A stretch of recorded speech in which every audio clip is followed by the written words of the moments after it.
हाँ जी, continue the question. Question की सीरीज चालू हुई थी। Now further take one more example.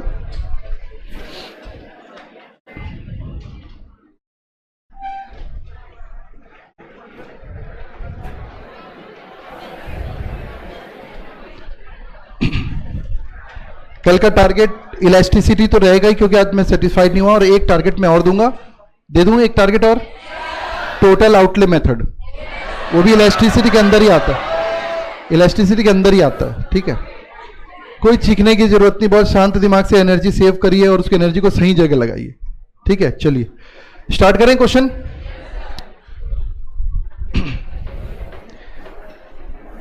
At what percentage per annum, at what percentage per annum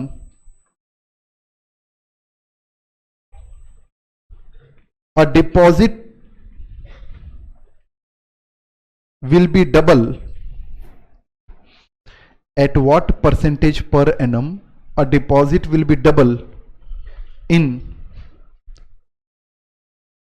5 years। Bracket में लिख लीजिए कंपाउंडेड एनुअली। कल हमने टाइम निकालने का क्वेश्चन निकाला था, एन निकाला था, ध्यान है? तो आज मैंने रेट दे दिया कि रेट निकालना है। फॉर्मूला कौन सा यूज होगा? देखिए, अमाउंट विल बी डबल, मतलब आज की अमाउंट और फ्यूचर की अमाउंट, मतलब पी और ए का रिलेशनशिप दिया है, और कंपाउंडिंग इंटरेस्ट का कॉन्सेप्ट है। इसका मतलब फॉर्मूला यूज होना चाहिए A is equal to P 1 plus I to the power N. जितने बार क्वेश्चन बनाएंगे उतने बार फॉर्मूला लिखना है और बोल के लिखना है। ठीक है, मन में बोलना थोड़ा सा,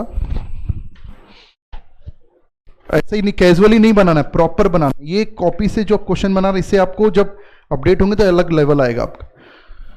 ठीक है, तो यहां पर मेरे ख्याल से इतना तो समझ में आ गया होगा। अगर ये x है तो ये 2x डबल है ना, अगर ट्रिपल लिखा था तो 3x। चलिए ठीक है, x लिखने से अगर किसी को एलर्जी है, कई लोगों को ना x लिखने से टेंशन हो जाता है, तो 100 और 200 लिख लेना, यहां पर चलेगा। 1 प्लस आई तो पता ही नहीं है हमको। अच्छा, आई निकल जाएगा, जो भी आएगा, तो परसेंटेज रेट निकालने के लिए क्या करोगे? 100 से मल्टीप्लाई कर देंगे। ठीक है ना, टू दी पावर, क्योंकि एनुअल कंपाउंडिंग है तो एक साल में एक बार कंपाउंडिंग होती है, तो 5 साल में 5 बार। सोच के लिखना, नहीं तो आदत पड़ जाएगी आपका टाइम लिखने के ऊपर। N is not time, n is not time, n is number of conversion. बस अभी एक्स को काट दीजिए, तो आपके पास आ गया 2 is equal to 1 plus I to the power 5। Log लगा देते, तो अगर लॉग लगाएंगे तो आएगा लॉग 2 इज इक्वल टू 5 पहले आ जाएगा, 5 इंटू लॉग 1 प्लस आई। लॉग 2 तो शायद याद हो गया होगा, 0.3010, नहीं तो निकाल लीजिए, कोई दिक्कत नहीं है ना। कैसे निकालना है? 2 टाइप करना है, रूट का button 19 times -1 into 227695 is equal to, अच्छा 5 को सीधा डिवाइड करूं क्या? आप लोग इजाजत दें तो डिवाइडेड बाई 5 कर दूं क्या? इधर डिवाइड हो जाएगा ना, is equal to log 1 plus I. अब ये 1 प्लस आई, आई तो वेरिएबल, इसका लॉग तो निकल नहीं सकता। ठीक है, यहां तक पहुंच जाइए पहले। तो फाइनली हमारे पास लॉग 1 प्लस आई की वैल्यू पता लग गई, जो कि है 0.301 डिवाइडेड बाई 5। ये आ रहा है 0.0602।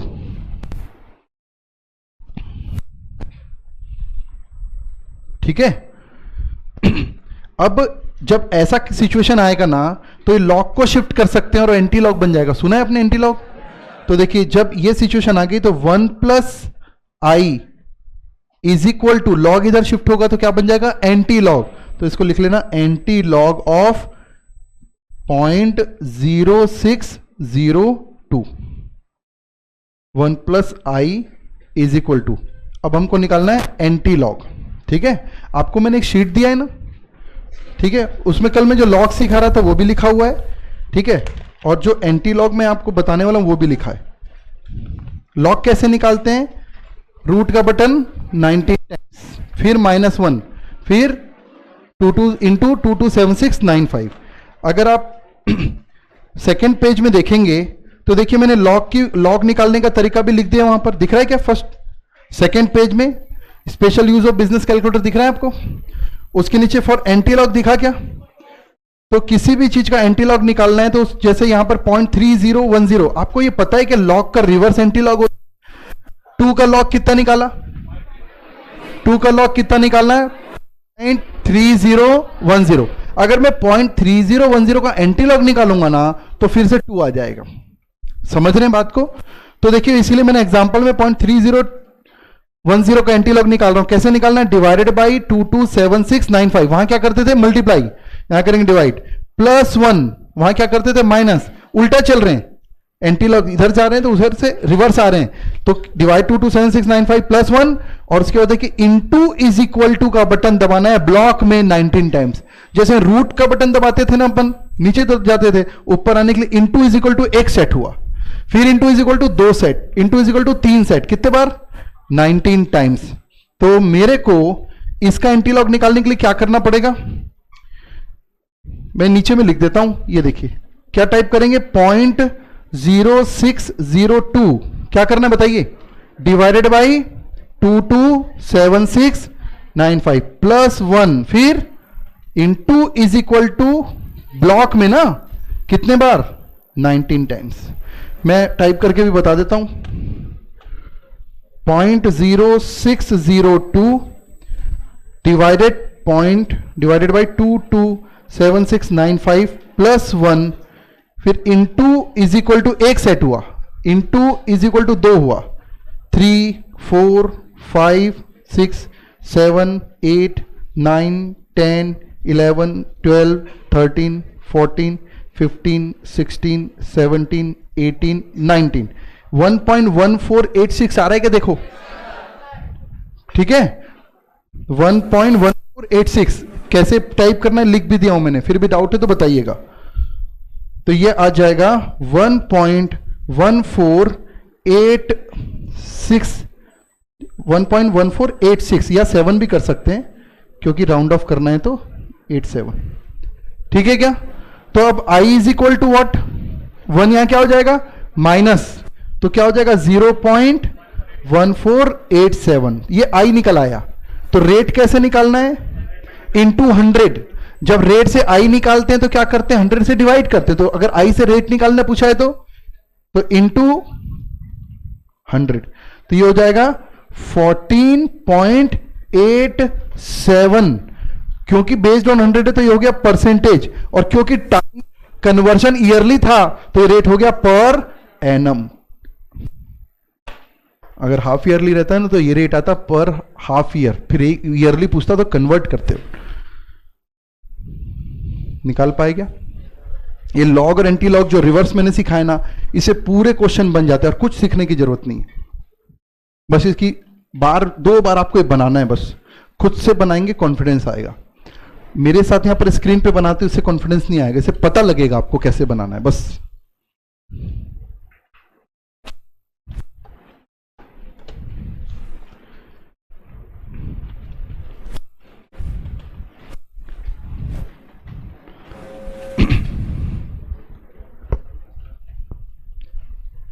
रेट दिख रहा है आपको? अगर आपने इस रेट को लेकर वापस से बनाया ना तो बकायदा पैसा डबल हो जाएगा आपका। 5 लाख डाल के देखिए, ठीक है, फ्रैक्शनल डिफरेंस आ सकता है क्योंकि हमने पूरे फ्रैक्शन नहीं लिए। समझ रहे हैं बात को? कैसे? आप 5 लाख रुपए डालेंगे तो कितना होना चाहिए? 10 लाख। आप चेक करके देख लीजिए, ये रेट आया ना, रेट निकाल लिया। इसको चेक करके देखते हैं। फॉर्मूला क्या है? A is equal to P, ये चेक कर रहे हैं ना, टू द पावर n। अगर मैं आज 5 लाख रुपए डालता हूं तो देखते हैं कितना आता है। 1 प्लस क्या रेट है? 0.1487। सही लिख रहा हूं क्या?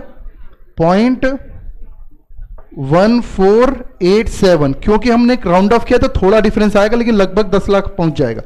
To the power 5। इसको तो सॉल्व कर ही सकते हैं, कीजिए, इससे कॉन्फिडेंस मिलेगा आपको। 1.1487 इंटू 2345 इंटू 5 लाख। देखिए आ रहा है क्या? 10 लाख। ₹7 का जो डिफरेंस आ रहा है ना, वो क्योंकि हमने 1486 समथिंग पूरा लेंगे तो एग्जैक्ट आएगा आंसर। ये केवल क्यों चेक करा रहा हूं कि वाकई में ये रेट आपने सही निकाला है, इसे अमाउंट आपकी डबल हो रही है। ये केवल कॉन्सेप्ट की चेकिंग है।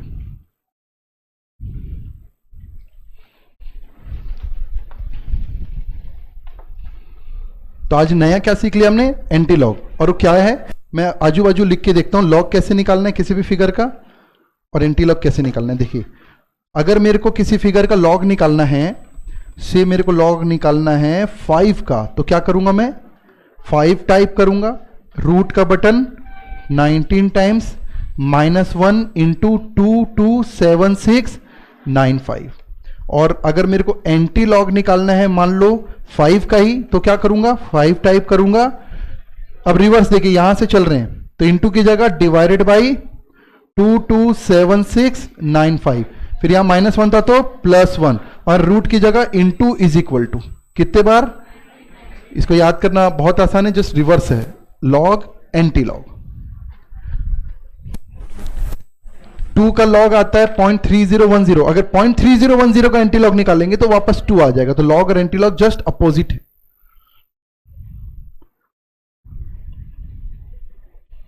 और ये थ्रू आउट काम आएगा, एन्युटी में भी काम आएगा, ध्यान रखना।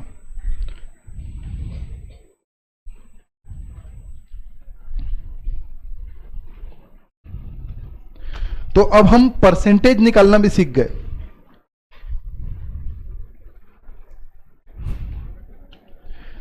अब मैं कंपाउंडिंग चेंज करूंगा। अभी मैं थोड़ा इजी करने के लिए कंपाउंडिंग ईयरली ही दे रहा था, अब मैं कंपाउंडिंग देने वाला हूं हाफ ईयरली या क्वार्टरली या मंथली, तो आपको चेक करना है ना।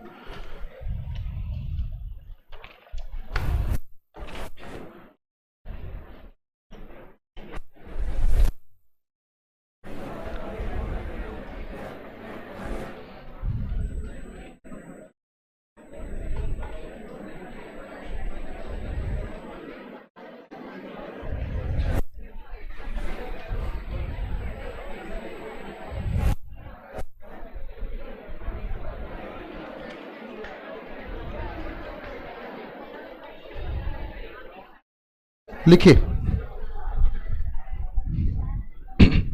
एग्जाम्पल लिखिए। At what percentage per annum, अब थोड़ा सतर्क होके बनाना, जो हम कल सीखे अब काम आएगा आपके। At what percentage per annum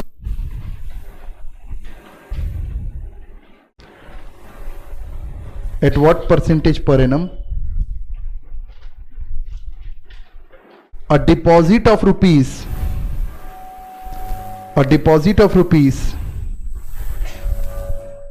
25,000 will become a deposit of rupees 25,000 will become 66,332.44 at what percentage per annum a deposit of rupees 25,000 will become 66,332.44 in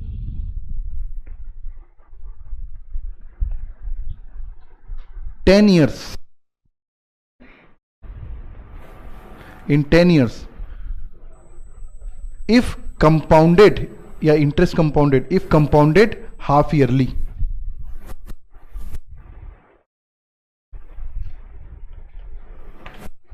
बनाइए, क्या चेंज किया मैंने? कॉन्सेप्ट वही है, बस हाफ ईयरली हो गया।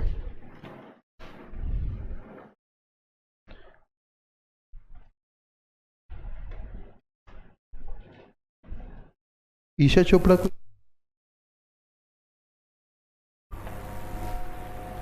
आप ब्रेक में मिल लीजिएगा, नायक सर नहीं मिले थे क्या? हाँ जी।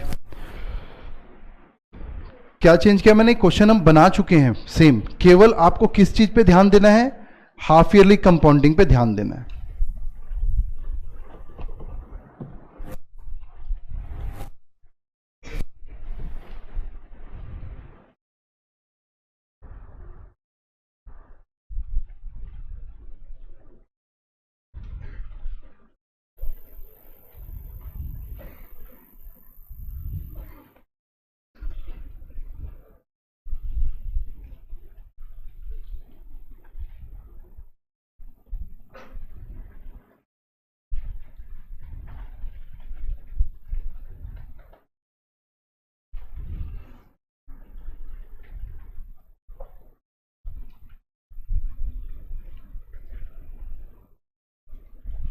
Option A 5%, B 10%, C 0.05%, D 0.1%।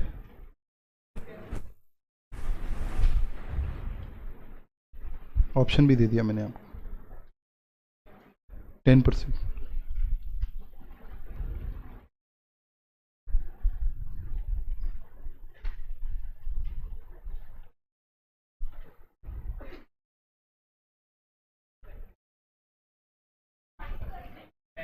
ठीक है, 1 मिनट और ले लीजिए, फिर एक साथ survey. A B C D 4 option है, सर्वे कर लेंगे। 1 मिनट और बना लीजिए।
बन गया सबका? ऑप्शन ए वाले कितने बताइए? ओके, काफी लोगों का आंसर है। ऑप्शन बी ज्यादा है मेरा, लेकिन ऑप्शन ए आया है। ऑप्शन सी एक जन का है, ठीक है। और किसी का? ठीक है। ऑप्शन डी, ये देखिए आंसर।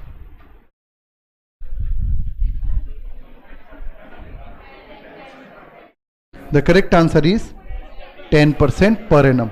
जिन लोग 5% बोल रहे हैं उन लोग एक्चुअली में 0.05 आई निकाल लिया उन्होंने, लेकिन 0.05 आई का जो 5% है ना, 5% तो ठीक है, लेकिन पर हाफ ईयर है। क्यों? क्योंकि आप हाफ ईयरली कंपाउंडिंग बना रहे। पावर 20 लिया होगा आपने। जिन लोग ने पावर 10 लिया उनसे मैं बात ही नहीं कर रहा हूं, क्लियर कर लो ना। उन लोग से बात ही नहीं कर रहा हूं। जो यहां तक सही बनाए हैं, एंड पॉइंट पर गलत किए, उनसे बात कर रहा हूं। उनसे बाद में बात करेंगे अपन। तो 5% पर हाफ ईयर। क्यों 5% पर हाफ ईयर? क्यों? पूरा क्वेश्चन आपने हाफ ईयरली कंपाउंडिंग बनाया। तो आप भूल गए होंगे तो याद दिला दूं, एन और आई का बेस बराबर होना चाहिए। अब 20 लिए मतलब हाफ ईयर्स लिए ना, तो ये आई भी हाफ ईयर्स में आएगा। तो 5% जो है ना पर हाफ ईयर। मेरा क्वेश्चन पढ़िए, व्हाट परसेंटेज पर एनम। तो अगर आधे साल का 5% है हाफ ईयर का, तो एक साल का कितना हुआ? 10%। The correct answer is 10%। बस यही सावधानी रखनी थी। क्वेश्चन आपने सही बनाया, जिन्होंने 5% निकाला है वो गलत नहीं बनाया उन्होंने, लेकिन अल्टीमेटली नंबर नहीं मिलेगा क्योंकि वो 5% को टिक करके आ जाएंगे और एक ऑप्शन 5% मिलेगा आपको। और ये बाकी दो ऑप्शन मैंने इसलिए दिया है, जो आई निकाल कर टिक करने की कोशिश करते हैं उनके लिए दिया है। हमको क्वेश्चन पूछा है व्हाट परसेंटेज, आई नहीं पूछा, परसेंटेज पर एनम। पहचानिए इसको। अब कितने लोगों ने यहां पर 20 की जगह 10 लिया है बताइए? अच्छा मत बताइए, सोच लीजिए। भैया देखो, एन जो है नंबर ऑफ कन्वर्शन, कितने टाइम है? 10 ईयर्स। तो 10 ईयर्स का मतलब एक साल में कितने बार कंपाउंड होगा? हाफ ईयर कंपाउंडिंग मतलब 2 बार। एक साल में 2 बार, तो 10 साल में 20 बार नंबर ऑफ कंपाउंडिंग। और क्योंकि ये number of compounding half yearly, तो रेट भी किस में आएगा? आंसर हाफ ईयर्स में आएगा। फिर ईयर में कन्वर्ट कर लेना। क्वेश्चन समझ में आ रहा है? पक्का? कोई डाउट इसमें? कितने लोगों का 5% या 10% दोनों में से कोई भी एक आ गया था? 5 आ गया वो भी और 10 हो गया वो भी। ओके, तो जिनका ये भी नहीं आया वो थोड़ा सा ध्यान से देखिए भाई, फिर से ट्राई कीजिएगा। इस क्वेश्चन में लॉग निकालना फिर एंटी लॉग निकालना, दोनों की प्रोसेस है। फिर से प्रैक्टिस करना है आपको। ऐसे क्वेश्चन को 3 बार बनाना है। नॉर्मली 2 बार बोल रहा हूं ना, ऐसा लॉग एंटी लॉग वाले को 3 बार बनाना है। तीसरी बार में आपको बिल्कुल ज्ञान का प्रकाश दिखेगा। बिल्कुल मेरे पढ़ाने से कुछ नहीं होना, पक्का है।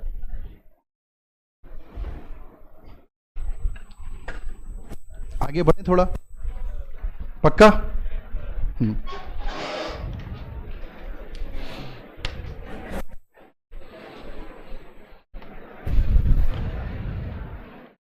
अब आपको मैं थोड़ा सा रियल लाइफ क्वेश्चन पे लेके जा रहा हूं, ठीक है? रियल में जहां पर हमको यूज होता है।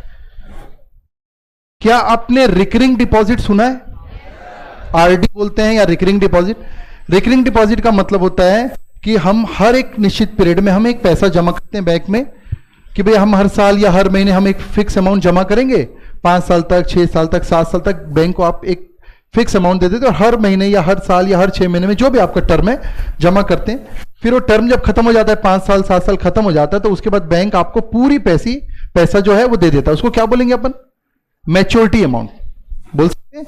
तो मैं एक रिकरिंग डिपॉजिट ड्राफ्ट कर रहा हूं, एक क्वेश्चन जिसमें हम रिकरिंग डिपॉजिट कर रहे हैं और पता लगाने की कोशिश करेंगे कि बैंक को निश्चित टर्म के बाद कितना पैसा हमको देगा। ठीक है ना? ओके, ये बन पाया कि नहीं? सबसे से नहीं बनाए?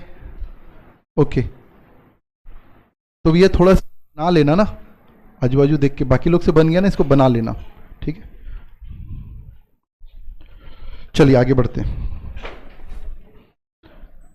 मेरे साथ ड्रॉ करिएगा,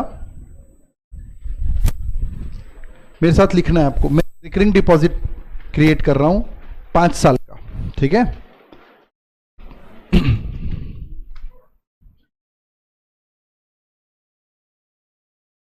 पांच कॉलम बनाऊंगा मैं। Year and 1 2 3 4 5। हर साल के अंत में मैं कुछ पैसे जमा करता हूं बैंक में। मैं डिपॉजिट करता हूं 25,000। सेविंग से मैं 25,000 का डिपॉजिट करता हूं। साथ में बनाना है ना?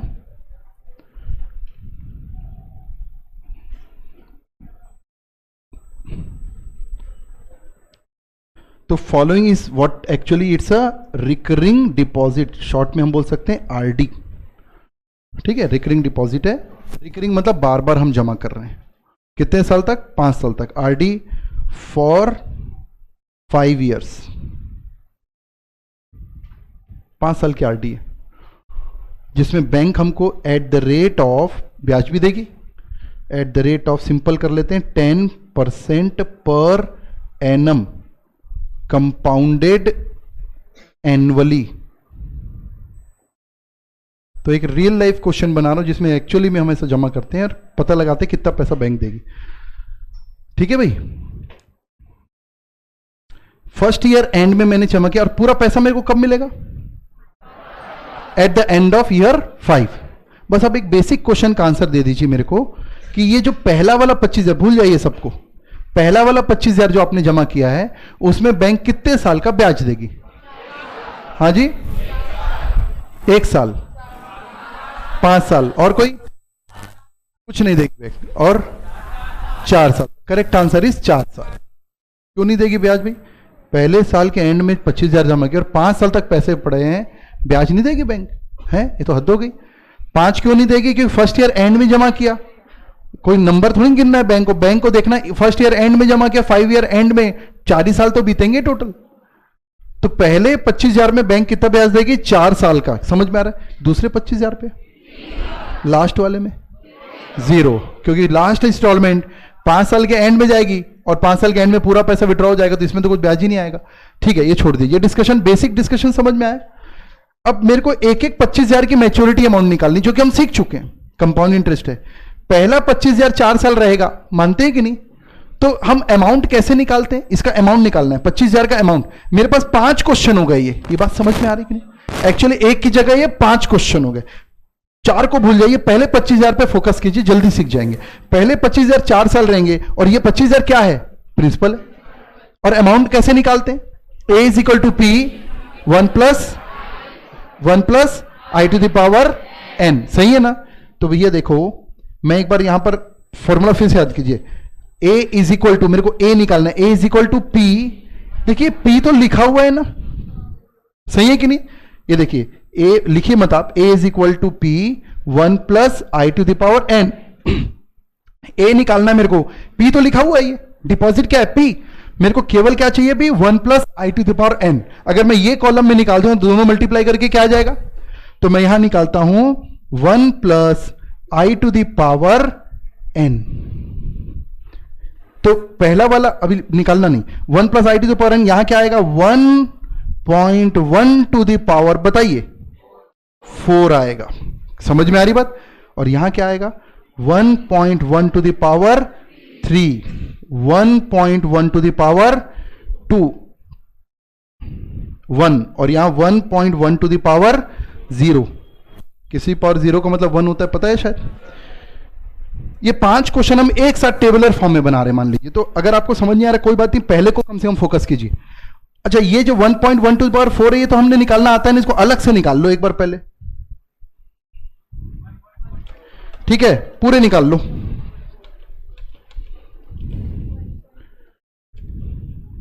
ये तो 1 है, ये 1.1 है, फिर ये 1.21 है, फिर ये 1.331 है, और ये है आपका 1.4641। मैं नीचे से निकालना शुरू किया क्योंकि बार बार रिपीट क्यों करेंगे, गाड़ी 2 3 से तो चली रही है। तो पहले 4 निकालेंगे, फिर से रिवाइज करके 3 निकालेंगे, ऐसा क्यों करना? ये निकाल लो पहले आप।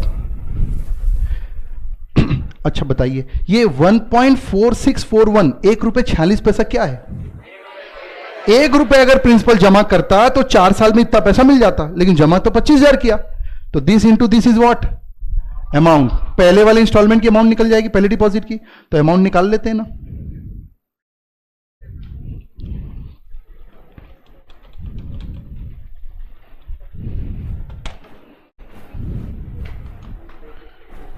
$4641 है ना, तो ये आ जाएगा 36,602.5।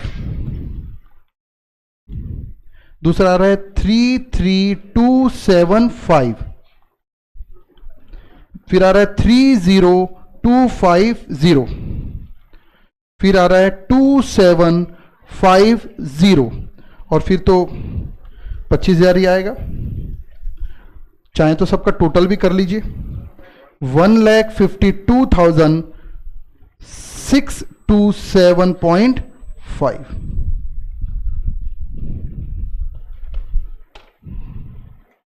इतना पैसा मिलेगा आपको। पहले वर्किंग कर लीजिए, फिर कॉन्सेप्ट की बात करें। अभी केवल मैथमेटिकल वर्किंग कर रहे हो आप। हाँ, हालांकि ए निकालना आपको आता था, मैंने एक की जगह 5 क्वेश्चन आपको दे दिया एक साथ। टोटल भी कर लीजिए। 152,627.5 आ रहा है कि नहीं, देख लीजिए।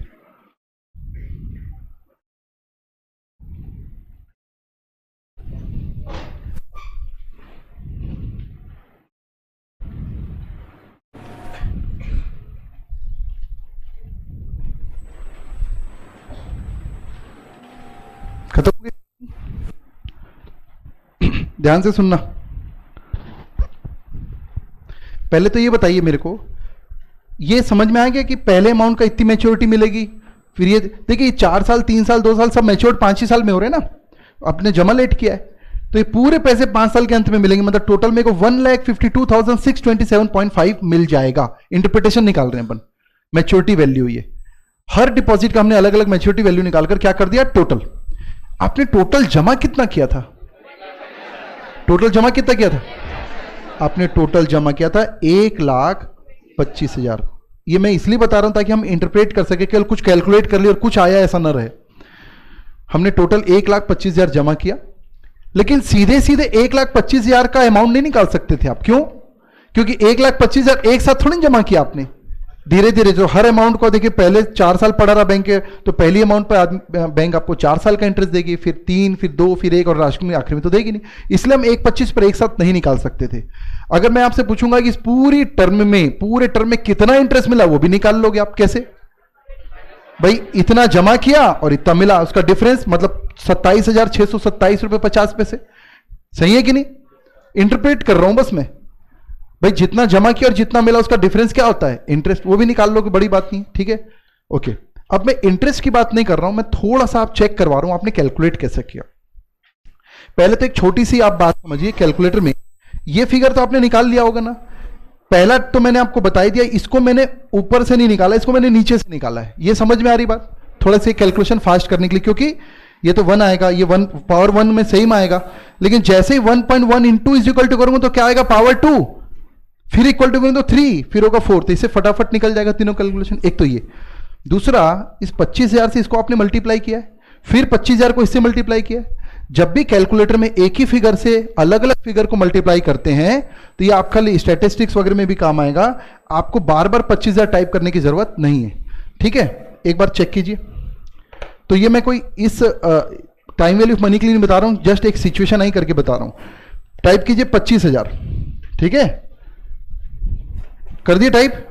देन इनटू कितना करना था पहले, 1.4641 इज इक्वल टू टाइप कीजिए। पहला तो आंसर आ ही गया होगा, आ गया ना पहला आंसर।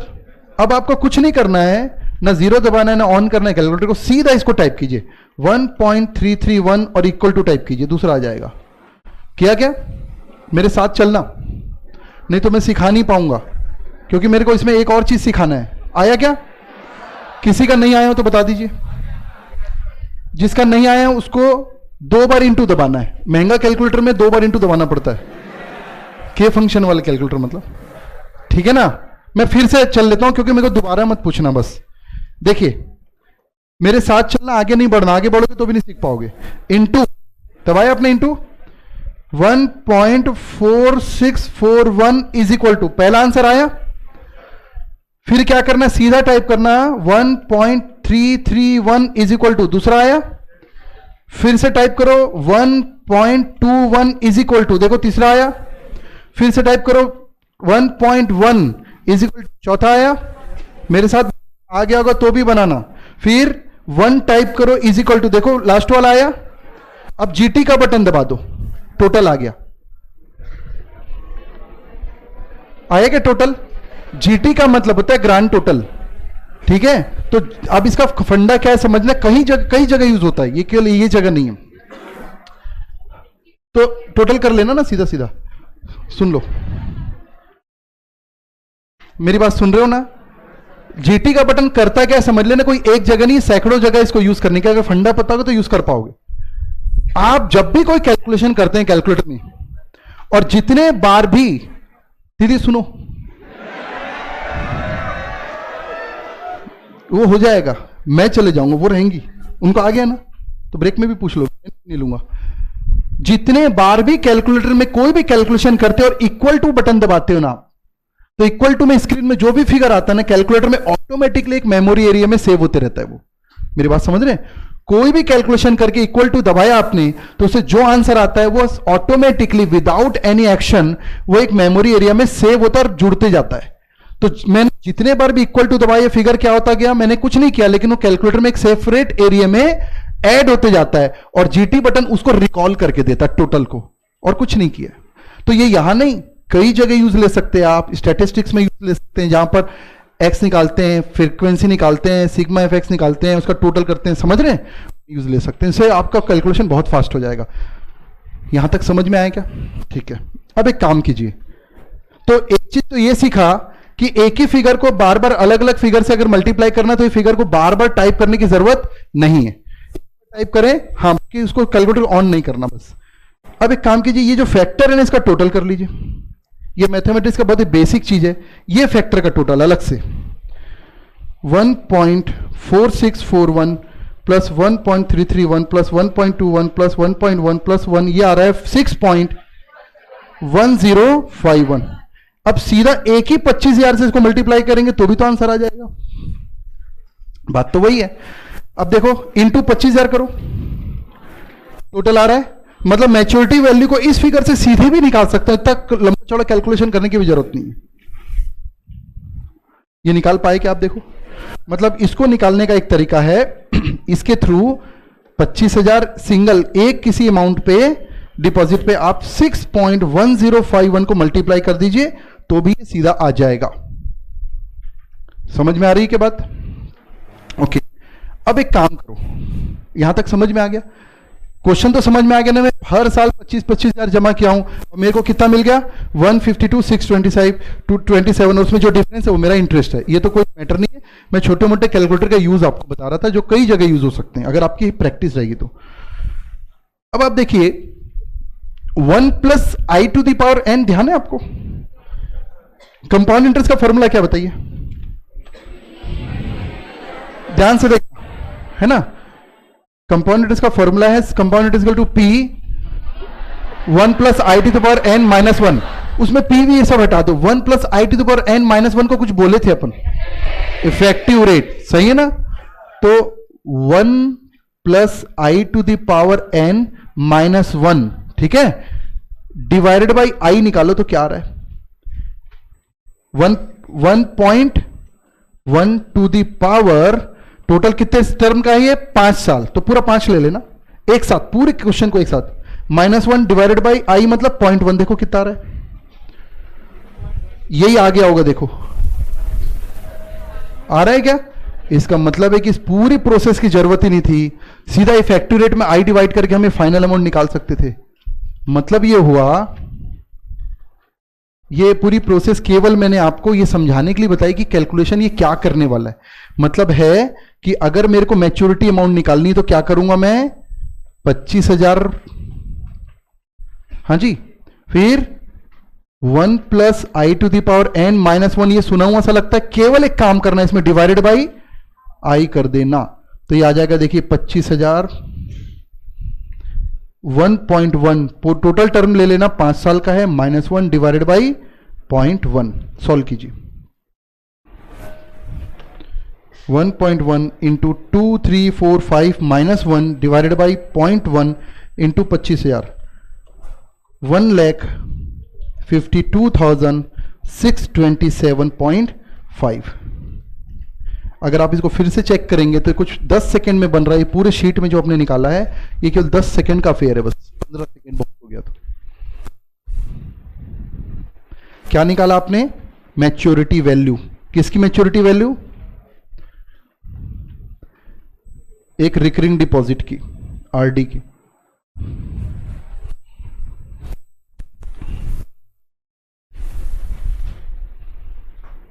ये क्या निकाल के दे रहा है समझ में आ रहा है? जब आप एक ही अमाउंट को बार बार जमा करते हैं और उसकी मैच्योरिटी वैल्यू निकालना चाहते हैं तो ये ऐसा निकलता है, इनसाइड स्टोरी है ये, लेकिन उसको सीधे तौर पर हम ऐसा निकालते हैं।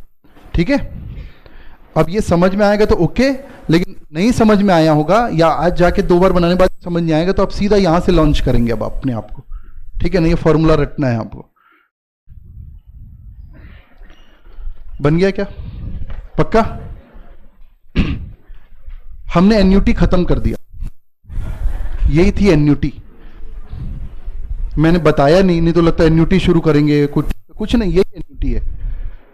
शुरू नहीं किया मैंने, खत्म कर दिया है। ये देखिए कैसे एन्युटी है। जब भी किसी एक ही अमाउंट की कई फ्रीक्वेंसी रहती है डिपॉजिट की, तो उस क्वेश्चन को बोलते हैं क्वेश्चन ऑफ एन्युटी। ठीक है, तो एन्युटी का मतलब होता है same amount with same time gap, same amount with same time gap. ठीक है, देखिए मैंने बताया इसलिए नहीं था, नहीं तो एक बोझिल दिमाग से पढ़ते हैं है ना, हमको लगता है कुछ बड़ी भारी चीज पढ़ रहे, कुछ बड़ी भारी चीज नहीं है, जो पीआईटी पढ़े ना वहीं से निकल रहा है सब। ये क्या है? 25,000 क्या है यहां पर? Same amount with same time gap, it will be called annuity. और इस एन्युटी की फ्यूचर वैल्यू जो निकाल रहे हैं, मैच्योरिटी वैल्यू निकाल रहे हैं, इसको बोलते हैं फ्यूचर वैल्यू। क्या फ्यूचर वैल्यू वर्ड समझ में आ रहा है? इसकी फ्यूचर ही तो निकाल रहे हैं। मैच्योरिटी मतलब क्या होता है? फ्यूचर। तो basically what you are calculating? Future value of this annuity. तो फॉर्मूला बन गया, एक्चुअली में यहां मैंने जो मैच्योरिटी वैल्यू लिखा उसका टेक्निकल मतलब है फ्यूचर वैल्यू। तो फॉर्मूला बन गया हमारा future value, future value of an annuity is equal to, future value is equal to annuity in bracket 1 plus I to the power n minus 1 divided by i. ये एन्युटी का मतलब same amount with same time gap. 25,000 क्या है यहां पर? Annuity है। जब हम सिंगल कैश फ्लो एक ही बार पैसा जमा करते हैं तो उसको बोलते हैं पी, प्रिंसिपल। लेकिन उसी पैसे को कई बार में जमा करते हैं तो उसको पी की जगह हम क्या बोलते हैं? एन्युटी। एन्युटी कोई कॉन्सेप्ट नहीं है, एन्युटी शॉर्टकट है एक्चुअली में। अमाउंट या मैच्योरिटी वैल्यू या फ्यूचर वैल्यू निकालने का जो सिंगल कैश फ्लो में आप ए इज इक्वल टू, देखिए मैं आपको बताता हूं, ये फॉर्मूला तो आप जानते हैं ना, A is equal to P 1 plus I to the power n। A यहां फ्यूचर वैल्यू तो है, और क्या है? किसकी फ्यूचर वैल्यू है? पी की। तो जब एक ही बार पैसा जमा करते हैं और फ्यूचर वैल्यू निकालते हैं तो उसको हम क्या बोलते हैं? अमाउंट। भाई अलग अलग नाम देंगे तब तो कंफ्यूजन नहीं होगा। और जब कई बार पैसे जमा करते हैं तो उसको बोलते हैं एन्युटी, प्रिंसिपल की जगह एन्युटी। और उसकी जब हम मैच्योरिटी वैल्यू निकालते हैं तो उसको बोलते हैं फ्यूचर वैल्यू ऑफ एन्युटी। तो इस पूरे प्रोसेस में this is a single formula. और ये फॉर्मूले में कुछ नहीं है, ऊपर वाला फिगर तो आपको वैसे ही याद होगा, केवल क्या करना है? आई से डिवाइड करना।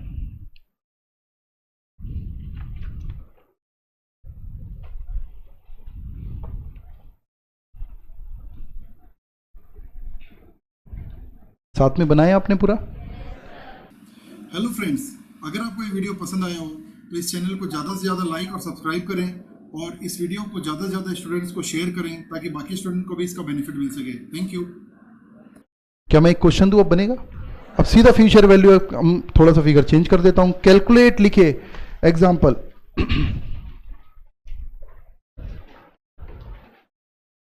Calculate the future value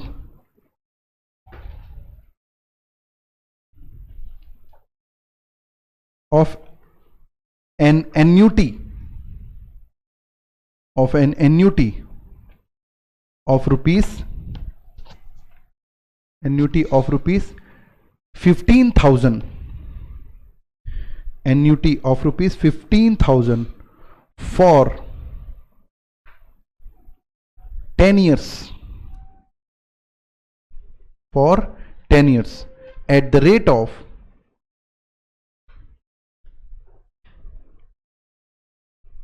rate of 12% per annum, compounded annually.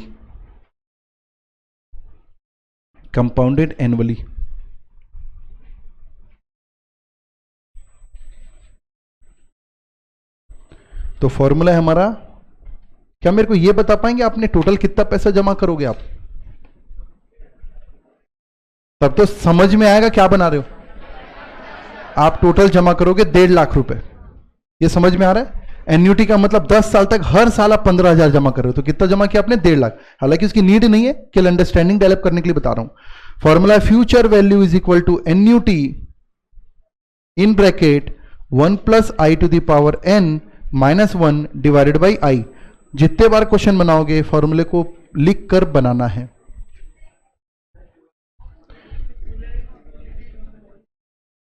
$15,000 annuity है यहां पर, 1.12 to the power 10 minus 1 divided by 0.12। बस इसको सॉल्व करना है।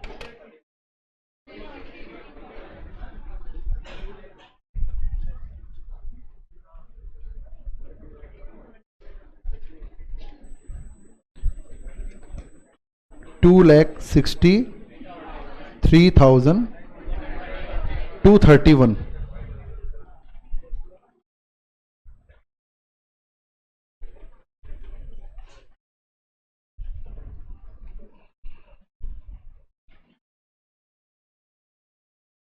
ये निकाल पाए सब? तो यही क्वेश्चंस को हम पूरे पेज में जो बना रहे थे वो यही है। एक्चुअली एन्युटी कोई नया कॉन्सेप्ट नहीं। एन्युटी रिकरिंग डिपॉजिट या बार बार एक ही अमाउंट को, अब देखिए वैसे भी आप समझना, एक ही काम बार बार हो रहा है ना अगर, तो उसका कोई ना कोई शॉर्टकट होता है। लाइफ में भी अगर आपको एक ही काम बार बार करना पड़ रहा है ना, तो उसका कोई शॉर्टकट है, आपको पता ही नहीं पता, अलग बात। ये बस और कुछ नहीं है। बार बार उसी पैसे जमा करके हम बार बार कैलकुलेट कर रहे हैं, तो उसका क्या है हमारे पास? शॉर्टकट। अगर ये शॉर्टकट नहीं पता होगा तो सोच के देखिए, रिकरिंग डिपॉजिट का मैं बहुत इजी क्वेश्चन दिया था आपको। एक्चुअली रिकरिंग डिपॉजिट ऐसा होता नहीं है। रिकरिंग डिपॉजिट नॉर्मली मंथली होता है। अगर मैं 5 साल का रिकरिंग डिपॉजिट करूंगा, सोच के देखना, 5 साल का मंथली रिकरिंग डिपॉजिट करूंगा तो कितने बार जमा होगा पैसा? 60 टाइम्स। तो कैसे निकालोगे? पहला टू द पावर 59, 58, समझ रहे? जो हम वहां पर ये वाले कैलकुलेशन में कैसे किए थे, 4 3 2 1, वो तो समझाने के लिए बनाया था। नहीं तो क्या होगा? पहला पावर आएगा 59, फिर आएगा 58, 57 और पूरा जाएगा 0 तक। समझ रहे हैं बात को? तो शॉर्टकट तो जरूरी है ना जी, क्योंकि रिकरिंग डिपॉजिट तो 60 किस्तें जाती है 5 साल में, मंथली अगर हुआ तो। और वहां कंपाउंडेड भी क्या होगा मालूम है? फिर मंथली, क्योंकि हर महीने हिसाब करना पड़ेगा। पहला किस्त जमा जो किया आपने, पहला डिपॉजिट किया और दूसरे डिपॉजिट किया, उसमें 1-1 महीने का ब्याज का अंतर आएगा ना जी। ठीक है, वैसा क्वेश्चन भी बना लेंगे। अब तो फॉर्मूला पता लग गया। समझ में आया क्या? कितना है आंसर आपका? क्या मेरे को बता पाएंगे इस पूरे डिपॉजिट्स में कितना ब्याज कमाया आपने? द आंसर इज, बस इंटरेस्ट अगर निकालना है तो 263,231.03 माइनस 1,50,000। आपने 15,000 जमा नहीं किया, केवल 15,000 10 बार जमा किया है, तो ये आ जाएगा माइनस 1,13,231.03। ये आएगा ब्याज।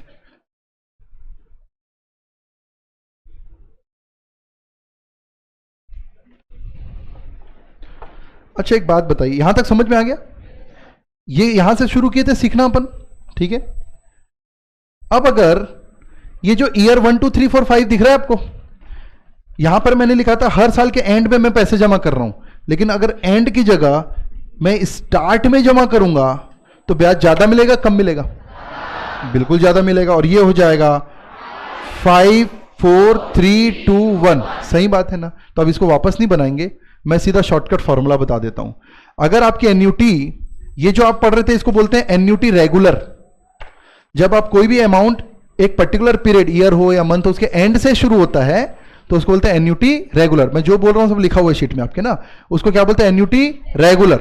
और अगर आप स्टार्टिंग से शुरू कर देंगे तो ब्याज नेचुरली ज्यादा मिलेगा, तो उसको बोलते हैं एन्युटी इमीडिएट या एन्युटी ड्यू, इमीडिएट। तो फॉर्मूला में थोड़ा सा बदलाव होगा, 1 साल का इंटरेस्ट जोड़ना पड़ेगा सब में एक टर्म का। तो फ्यूचर वैल्यू, ये कौन सा है? Annuity due.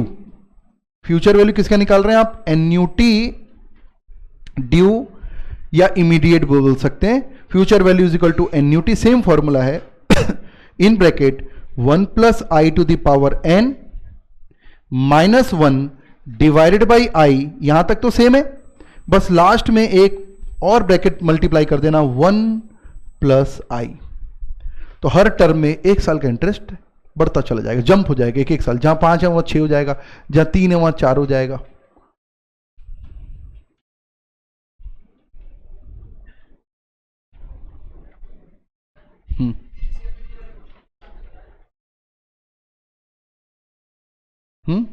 कुछ नहीं दिया रहेगा अगर तो एन्युटी रेगुलर मानना है। If nothing is given then always assume the annuity regular. Specially दिया है कि शुरू से ही हमने अभी से शुरू कर दिया, तब ये यूज करना है।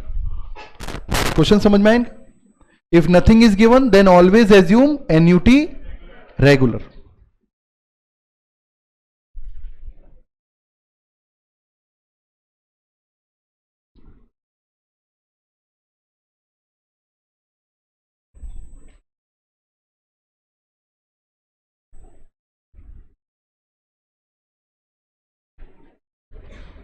एक क्वेश्चन बनाइए, संभल के बनाना, इजी क्वेश्चन दे रहा हूं। कैलकुलेट द फ्यूचर वैल्यू, इससे बहुत बड़ा फंडा क्लियर होगा इस क्वेश्चन से आपका। कैलकुलेट द फ्यूचर वैल्यू, कुछ नहीं दिया रहा था तो एन्युटी रेगुलर मानना है ना। Calculate the future value of a deposit of rupees, calculate the future value of a deposit of rupees 50,000 at the rate of 10% per annum compounded annually, 10% per annum compounded annually for 5 years।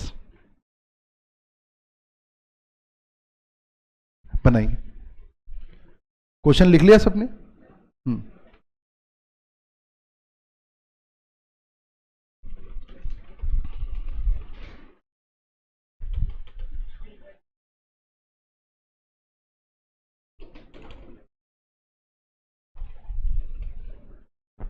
Waiting for answer.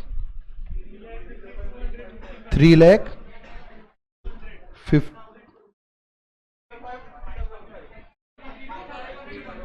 3,05,255 पैसे छोड़ दो, ठीक है। और कोई answer?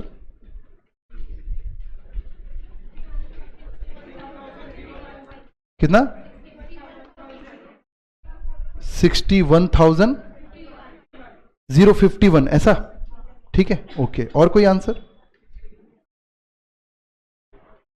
80525.5 भी है, ठीक है। और कोई आंसर?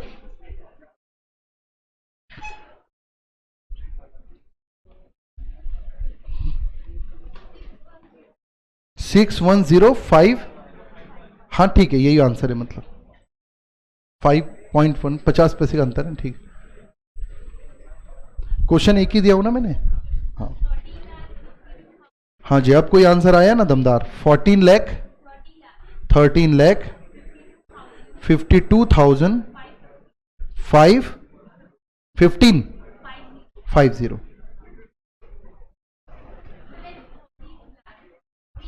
30। हाँ, अब और अच्छा लगा मेरे को भाई। मेरे को तो 30 लाख ही पसंद आ रहे हैं, सही गलत तो नहीं मालूम मेरे को। और किसी के मन में कोई आंसर है तो मन में मत रखिए, क्योंकि बाद में लगता है मैं सही निकाल के रखा था, बोलने की हिम्मत नहीं किया।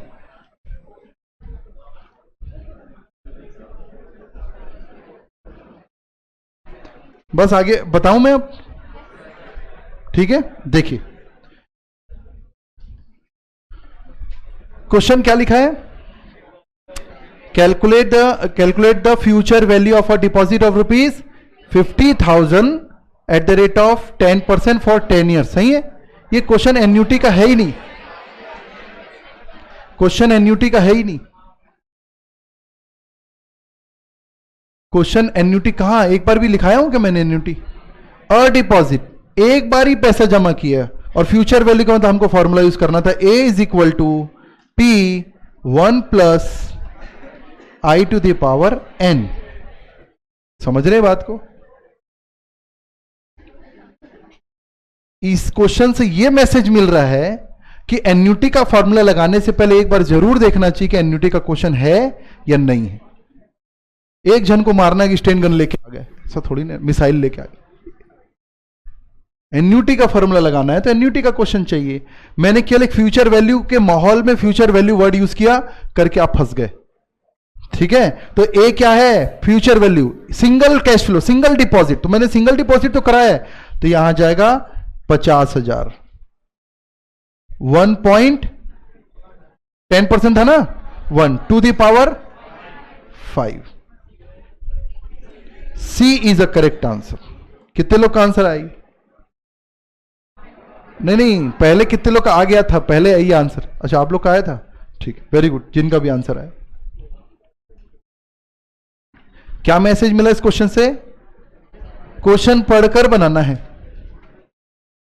एन्युटी का मतलब होता है same amount same time gap के साथ सीरीज में जमा हो रही है। मैंने क्या लिखा है क्वेश्चन में? Calculate the future value of a deposit. एक बार जमा किया आपने पैसा, और ए का मतलब यहां पर है फ्यूचर वैल्यू ही होता है, हम अमाउंट बोलते हैं, बट वो उस प्रिंसिपल की क्या है? Future value.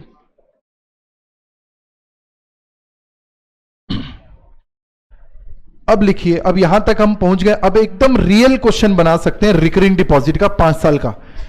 और आप सोचना कि इतना पैसा जमा करना चाहते हो आप, ठीक है, घर में एडवाइस कर सकते हो कि इतना पैसा हर महीने जमा करो, ये रेट चल रहा है, आपको इतना पैसा 5 साल के बाद मिल जाएगा, हम सीए बन के आएंगे, पैसे लगेंगे हमको। फाइनेंशियल प्लानिंग इसी को तो बोलते हैं कि after 5 year I will become this, और मेरे को इस समय ये लगेगा, मैं इंटर्नशिप करके आ जाऊंगा और ये सब काम करके आ जाऊंगा, उसके बाद मेरे को ऑफिस खोलना पड़ेगा, ये खर्चा होगा। तो अभी से प्लानिंग कर लो आप, बाद में फिर बोलोगे पैसे नहीं है फालतू में। तो इतना तो सीख गए हो आप, तो मैं आपको फ्यूचर प्लानिंग दे रहा हूं, और ये आप बनाएंगे खुद अपनी फ्यूचर प्लानिंग। ये जितने बड़े बड़े ये म्यूचुअल फंड और ये जितने भी life insurance policy, private life insurance policy, जितने भी यूटीआईज, इनके कैलकुलेशन सब सीख चुके हो, बस अप्लाई करने की देर। अगर ये फंडा आपका क्लियर है तो कहीं भी चले जाओ, बॉम्बे स्टॉक एक्सचेंज में काम कर लो, कहीं भी कर लो, फंडामेंटल बस वो पीआईटी से ही चलता है सब। जितनी चीजें हैं ना, आईआरआर, आरओआई, सब इसी से निकलता है। जैसे जैसे आप इसको बनाते जाएंगे मल्टीपल टाइम, आपका जो ये दिमाग की ताले खुलते चले जाएंगे। समझ रहे मेरी बात? अभी तो मैंने आपको बोला ना 1 + i to the power n divide by I. अगर आप इसको 5-6 बार बनाओगे ना, तो डिवाइडेड बाई आई क्यों कर रहे, ये भी समझ में आने लगेगा। ये भी समझ में आने लगेगा डिवाइड बाई आई कर क्या रहे हो आप। ठीक है, उसके लिए कई बार बनाना पड़ेगा। क्यों बनाना पड़ेगा वो दिमाग मत लगाओ, मैं लगा रखा हूं। हाँ जी, अब एक रियल लाइफ क्वेश्चन करते हैं अपन। 5 साल का एफडी करते हैं, आप लोग को काम आएगा सीए बनने के बाद।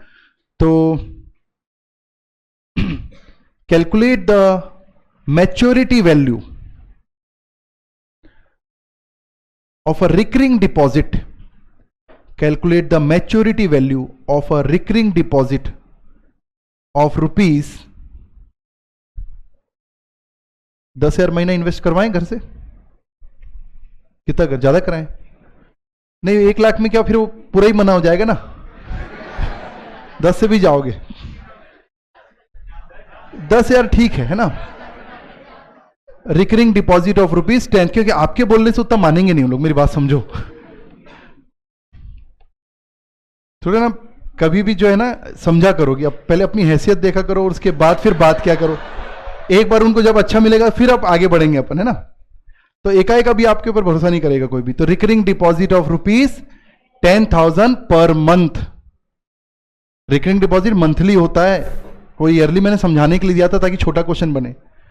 Recurring deposit of ₹10,000 per month for 5 years। For 5 years at the rate of, और बैंक क्या रेट देती है आरडी पे? 7% ले ले। क्या रेट है, कुछ idea?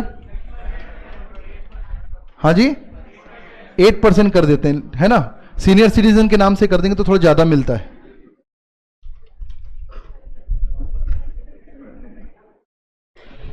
At the rate of 9% कर दीजिए, थोड़ा भी इंटरेस्ट रेट वगैरह बढ़ जाएगा आगे।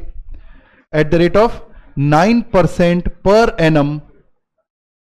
कंपाउंडेड क्या लिखवाऊं आप बताइए? लिखवाना ही पड़ेगा मंथली, क्योंकि हर महीने पैसे जमा करा तो हर महीने कंपाउंड करना ही पड़ेगा बैंक को, यहां पर ऑप्शन नहीं है। कंपाउंडेड मंथली हर महीने जब जमा करोगे तो ब्याज निकालेगी बैंक। क्या लिखे आपने? कंपाउंडेड मंथली लिख लिए। अब ये एन्युटी का क्वेश्चन है कि नहीं, पहले देख लो भाई, है ना? तो फॉर्मूला बताइए, future value is equal to annuity 1 plus I to the power n minus 1 divided by i. Regular annuity मानते हैं, कुछ नहीं रहता तो एन्युटी कितना लिखूं बताओ? 10,000 रुपए। 1 पॉइंट कितना लिखूं? 1.09 नहीं लिखूं? 09 वाले कोई है? कोई 09 बोले मैं बाहर फेंक दूंगा खिड़की से, सही बता रहा हूं। 9% पर एनम है, मंथली कंपाउंडिंग है, तो मंथ का रेट लगेगा 9 डिवाइडेड बाई 12 और आई निकालेंगे डिवाइड बाई 100, तो ये 0.0075। नहीं समझ में आया तो बिल्कुल बेशरम बन के पूछ लेना।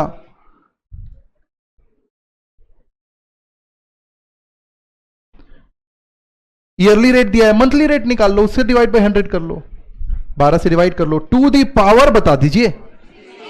बिल्कुल सही बात है, टू दी पावर 60, क्योंकि 5 साल में हर साल 12 बार कंपाउंडिंग होगा, मंथली कंपाउंड मतलब, तो 5 साल में 60 टाइम्स -1 डिवाइडेड बाई 0.0075। इसके बाद तो केवल कैलकुलेट ही करना है।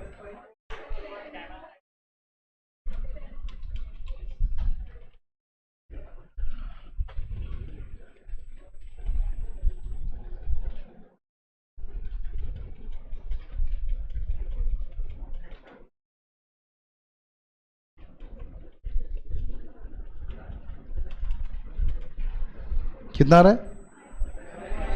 7,54,241.37।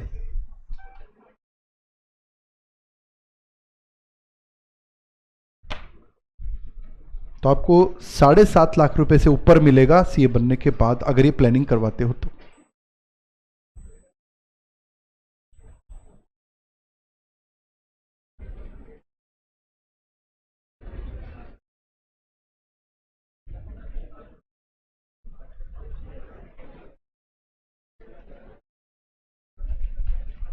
This is the real working. You can calculate the maturity value.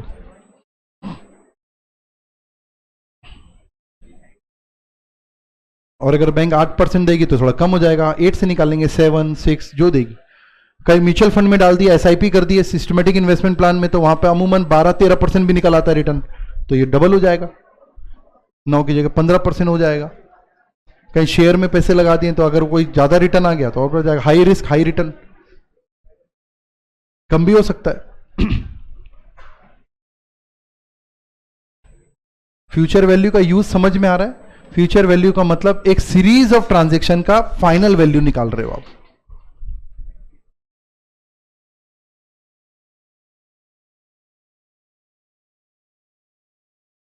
थक गए हैं क्या? पक्का? आगे बढ़े थोड़ा, बनाए ये सब। ये सबका आया कि नहीं आंसर? देखिए भाई, इसको टू द पावर 60 कैसे निकाला होगा, इसमें प्रैक्टिस तो हो गई होगी अब मेरे ख्याल से। आप 3 से 6 या 6 में जाइए, फिर 10 तक चले जाइए, या फिर 5 में जाइए, 5 से 5, 10, 15, 20 तक जाइए, फिर 20 के बाद 40, 60 ऐसे चले जाइए, या 30 तक जाके डबल कर लीजिए, जैसा भी है, बहुत सारे रास्ते।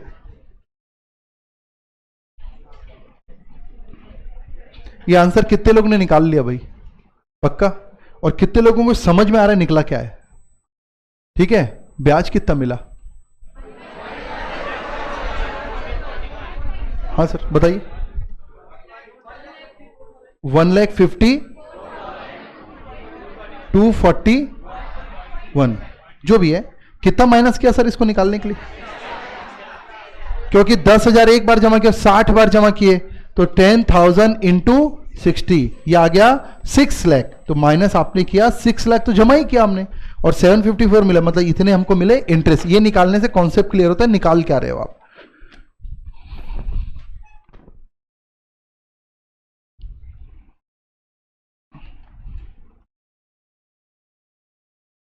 ठीक है, ये इंटरेस्ट निकाल लिया। क्या आपने अकाउंट्स में कभी सिंकिंग फंड वर्ड सुना है? वो उसके एंट्री बनाई होगी आपने। क्वेश्चन में दिया रहता है इतने रुपए का सिंकिंग फंड है, तो आप पीएनएल अकाउंट में डेबिट करके फंड में डाल देते, ऐसा है ना। वो अमाउंट निकालते कैसे है ना, वो सीख चुके हो आप। समझ रहे हैं बात को? कैसे सीखे हमने?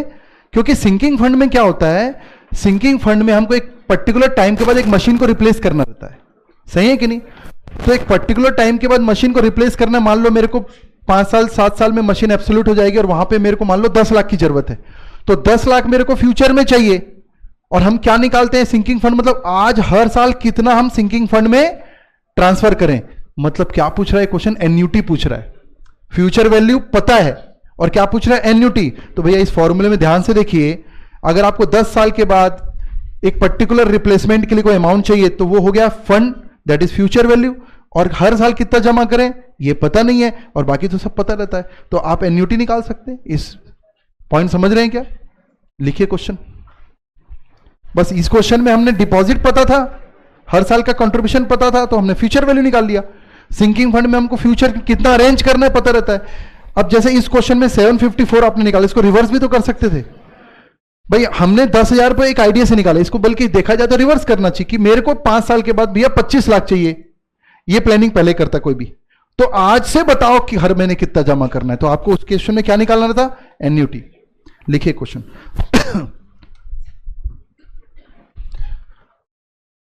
A businessman want 25 lakh.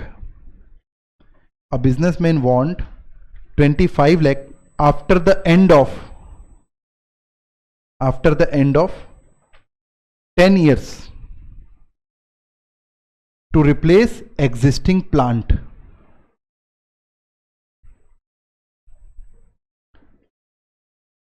A businessman want rupees 25 lakh after 10 years to replace existing plant. तो जो existing plant है उसकी एज जो है 10 साल में वो खत्म हो जाएगा। ठीक है, लिख लिए। प्लांट मतलब पौधे वाला नहीं है ना, existing plant।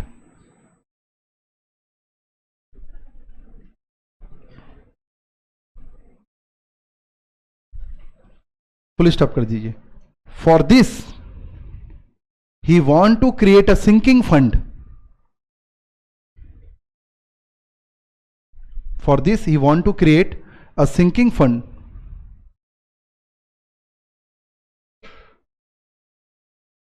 at the end of each year.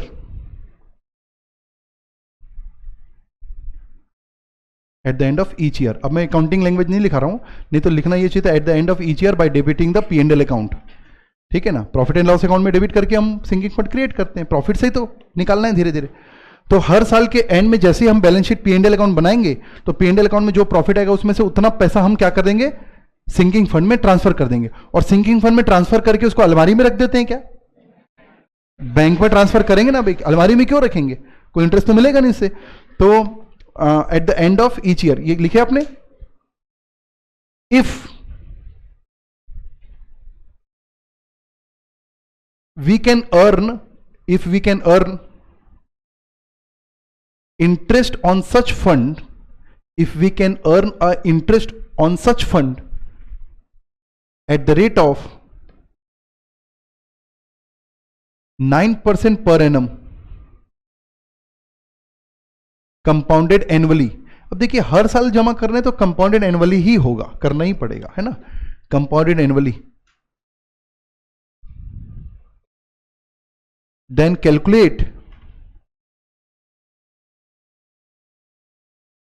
what amount, story पूरी लिखना ना, तब समझ में आएगा ये, नहीं तो केवल बस मैकेनिकल हो जाओगे। Then calculate how much amount he should set aside. How much amount he should set aside. Set aside मतलब अलग करेगा वो। How much amount he should set aside. लिख लीजिए अकाउंटिंग भी, set aside by debiting profit and loss account. तो इससे क्या अटैच होगा आपका माइंड कि हाँ भाई डेबिट करते हैं by debiting profit and loss account. Question का स्टोरी समझ में आ गई? कितना पैसा चाहिए आपको? 25 लाख चाहिए कित 10 साल के बाद। ये 25 लाख फ्यूचर वैल्यू है, समझ में आ रहा है कि नहीं? हर साल पैसे जमा कर रहे हैं तो एन्युटी है ये, लेकिन ये पता नहीं है। तो फॉर्मूले में क्या निकालना है आपको? फॉर्मूला है आपको जो बड़ी रकम दी हुई है वो फ्यूचर है, तो future value is equal to annuity, जरूर लिखना फॉर्मूला फिर से, 1 plus I to the power n minus 1 divided by i. इसमें फ्यूचर वैल्यू में लिखेंगे आप कितना? 25 लाख। और एन्युटी हमको निकालना है, तो एन्युटी को एन्युटी या एक्स लिख दीजिए भले, जो लिखना है।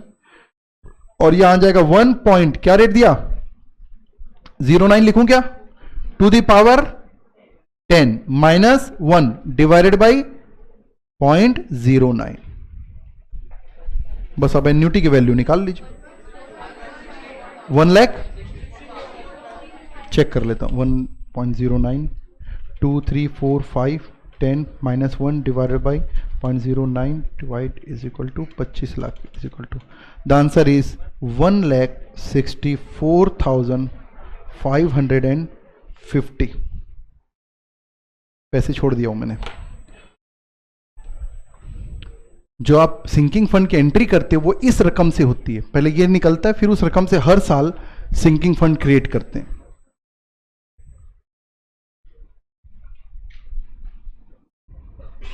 तो इससे क्या होगा? उसको धीरे धीरे करके 10 साल के बाद जब उसकी मशीन पूरी एब्सोल्यूट हो जाएगी तो उसके पास 25 लाख रुपए आ जाएंगे। ये 25 लाख का फिगर एक बिजनेसमैन कैसे कैलकुलेट करता है? वो कैलकुलेट करता है, देखिए कैसे कैलकुलेट करता है, वो निकाल लिया सबने। वो ऐसे कैलकुलेट करता है कि जब 10 साल के बाद ये मशीन खराब होगी तो इसकी स्क्रैप वैल्यू कितनी मिलेगी, और आज की रेट में वो मशीन कितने की, लेकिन 10 साल के बाद उसका रेट बढ़कर क्या हो जाएगा, इन्फ्लेशन भी चेक करता है वो। तो आज भले वो 20 लाख की, लेकिन हो सकता है आगे जाके वो 30 लाख में मिले। 30 लाख और पुरानी मशीन के बेचने से उसको 5 लाख मिलेगा, तो 5 माइनस करके नेट अमाउंट निकालता है। तो जो फंड अरेंजमेंट है ऐसा किया जाता है कि फ्यूचर में कितने में वो मशीन मिलेगी और अभी की मशीनरी को स्क्रैप में सेल करके कितना रियलाइज होगा, माइनस करके वो फंड अरेंजमेंट। ये 25 लाख ऐसे निकाला जाता है। ठीक, ये जो एन्युटी की अमाउंट है, जो सिंकिंग फंड बोल रहा है, सिंकिंग फंड की अमाउंट है, वो करेंट इंटरेस्ट रेट को चेक किया जाता है, उसके बाद निकाला जाता है। तो ये फॉर्मूला यूज होता है वहां पर। सबने निकाला है क्या आंसर? सबका आंसर आ गया पक्का? ठीक है, मेरे साथ एक बार बनाइए इसी क्वेश्चन को। हाँ जी, क्या टाइप करना है? 1.09 इंटू 2 3 4 5 तक गए, फिर इंटू इज इक्वल टू 10 आ गया, माइनस 1 डिवाइडेड बाई 0.09, फिर क्या करना है? Divide is equal to 25 lakh is equal to, आ गया आंसर। देखिए बताया था मैंने? नहीं बताया। ये फिगर निकालने के बाद ज्यादातर लोग क्या करते हैं, इसको लिख लेते हैं, उसके बाद हमको लिखना तो है ही नहीं मैथ्स में, तो उसका फायदा उठाओ। इस फिगर को हम सेव कर सकते हैं या डायरेक्ट डिवाइड कर सकते हैं, और उसके बाद हम क्या करते हैं, 25 लाख टाइप करते हैं और फिर डिवाइड का बटन दबा के उसको फिर टाइप करते हैं। लेकिन अगर आपको सीधा यहां डिवाइड करना है तो क्या कीजिए, फिगर के बाद डिवाइड इज इक्वल टू का बटन दबाइए और फिर ये फिगर इक्वल टू दबाइए, तो सीधा इसे डिवाइड हो जाएगा।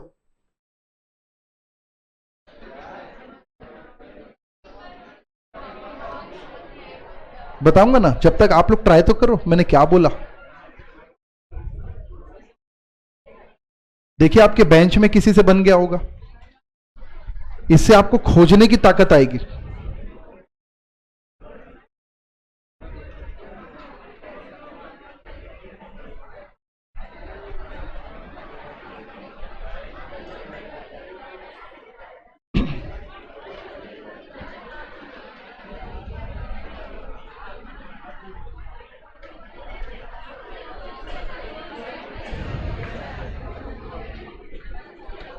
फिर से बना रहा हूं मैं एक बार।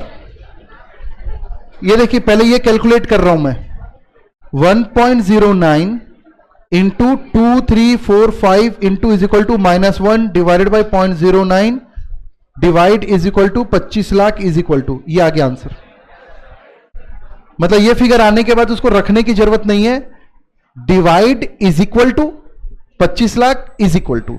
तो इससे क्या हो जाता है, ये फिगर जो है भाई, ये फिगर के बाद ये जो है ना, अगर आप 25 सीधा 20 फिगर डिवाइड बाई 25 करेंगे तो उल्टा हो जाएगा ना। ये एक्चुअली में रेसिप्रोकल करता है, 1/x निकालता है और कुछ नहीं है, रिवर्स कर देता है उसको। और महंगे कैलकुलेटर में ये नहीं हो रहा होगा, उनको 2 बार डिवाइड का बटन बस दबाना है।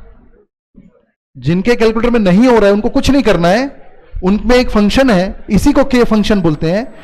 इस फिगर को आने के बाद 2 बार डिवाइड का बटन दबाइए और 25 लाख टाइप कर दीजिए, आंसर आ जाएगा। कुछ खास लोगों के लिए है ना, ये सबके लिए नहीं। दिस फिगर आने के बाद डिवाइड, ठीक है, 2 बार डिवाइड का बटन दबाना और 25 लाख टाइप करके इक्वल टू कर दीजिए, तो उनका भी आंसर आ जाएगा। और जिनका आ गया वो प्रयोग ना करें, और जिस कैलकुलेटर से प्रैक्टिस कर रहे हैं एग्जाम में वही लेके जाएं, नहीं तो क्या होगा समझ में आ गया होगा।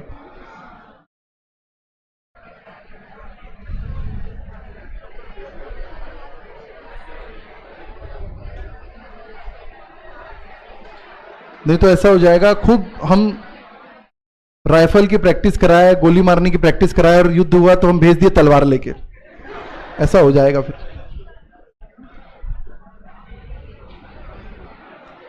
आ रहा है क्या कुछ?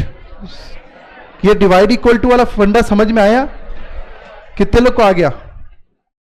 सबको आ गया ऐसा लग रहा है मेरे को। जिनको नहीं आया वो सीख लेना भाई थोड़ा सा आपस में, क्योंकि आपके बाजू वाला जो सिखा सकता है ना वो मैं नहीं सिखा सकता।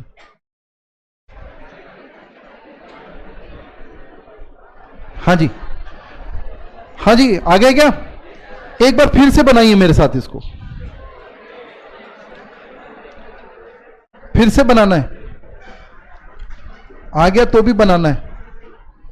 1.09 इंटू 5 तक जाते हैं वैसे ही, 2 3 4 5 इंटू इज इक्वल टू, ये 10 आ गया, -1, सही है ना। अब कई लोगों की हैबिट रहती है -1 के बाद इक्वल टू दबाने की। उस फिगर को देखकर क्या मिलेगा? इक्वल टू जो बटन हम दबा के बार बार निकालते हैं ना, उस फिगर के दर्शन करने से कोई लाभ नहीं होना है। मैं क्या सिखा रहा हूं? Wastage of use of calculator बंद करोगे तो आप फास्ट हो जाओगे। -1 के बाद इक्वल टू दबा के कोई फिगर देखने का, दर्शन करने का शौक नहीं है ना, तो -1 करने के बाद सीधा बटन दबाइए डिवाइड का 0.09, फिर भी इक्वल टू मत दबाना, फिर divide is equal to 25 lakh is equal to. मेरी बात समझ रहे हैं ना? इसमें बीच में 2-3 बार इक्वल टू बटन दबाते हैं लोग, उससे बचिए। ये जब आपके हैबिट में आ जाएगा तो you will be faster and faster and faster and you will surprise. समझ रहे हैं बात? इक्वल टू हम दबाते हैं, वो तो छोड़िए, मैं कई लोगों को देखा हूं जैसे अब कैलकुलेटर है ना, ये फिगर है क्या आपके कैलकुलेटर में? ठीक है, चलिए फिगर को वापस से ऑन में आ जाइए, चलिए 0 कर दीजिए। ये देखिए 6 बार इन्होंने ऑन का बटन दबाया भी मैं देख रहा था। क्या 6 बार दबाने से ऑन होता है कैलकुलेटर?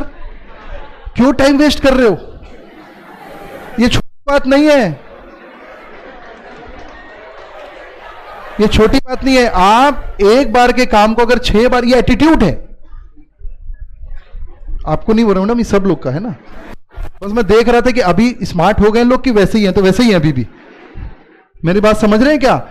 जो काम एक बार में हो सकता है उसको 5 बार में नहीं करना है। एक बार में एग्जाम निकल सकती है तो 3 बार में नहीं निकालना है। मेरी बात समझ रहे हैं? ये एटीट्यूड है। ये आपको लगता होगा कि सर क्या फर्क पड़ता है, हाँ ठीक, हम तो नहीं, फर्क पड़ता है। आप एक बार ऑन करके उस बचे हुए टाइम को कहीं और लगाइए। एक बार में जो काम हो सकता है उसको एक ही बार में करना है। मेरी बात समझ रहे हैं? You will become faster and faster. ये एटीट्यूड है। ये एटीट्यूड अगर आप कमा लिए तो उसके बाद फिर सब काम खत्म हो जाएगा। कितना भी बड़ा आपके सामने इंटेलिजेंट है, उसको बोलेगा भाई तेरे को 2 घंटे में समझ में आता है, मेरे को 4 में आएगा, और अगर मैं 5 पढ़ूंगा तो तेरे को भी निपटा दूंगा। मेरे समझ रहे बात को? तो ये पूरा एटीट्यूड है। रिपीटेशन करेंगे तो टाइम वेस्ट होगा। प्रैक्टिस के लिए रिपीटेशन करना और जबरदस्ती रिपीटेशन करने में अंतर। समझ रहे बात को? तो मैं काफी सारी चीजें सिखाता हूं, अगर आपको समझ में आ रही होगी तो। मेरे को पता नहीं समझ में आ रही कि नहीं, ठीक है। तो मैंने सिंकिंग फंड भी सिखा दिया, ठीक है। देखिए एक बहुत इंटरेस्टिंग चीज बताता हूं आपको।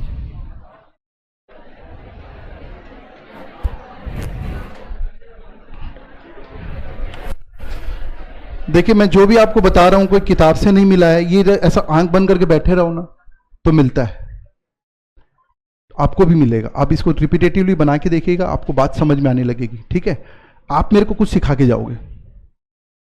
जितनी टेक्निक मैं बता रहा हूं उसमें से कई सारी टेक्निक मेरे को स्टूडेंट लोग नहीं बताई है। मेरी बात समझ रहे हैं? पूरी मेरी टेक्निक नहीं है, कई स्टूडेंट्स ने बताई है। इतने साल में कई धुरंधर लोग आते हैं, जब मैं पहले ऐसा पढ़ा, सर ऐसा क्यों पढ़ाते हो, ऐसा कर लो।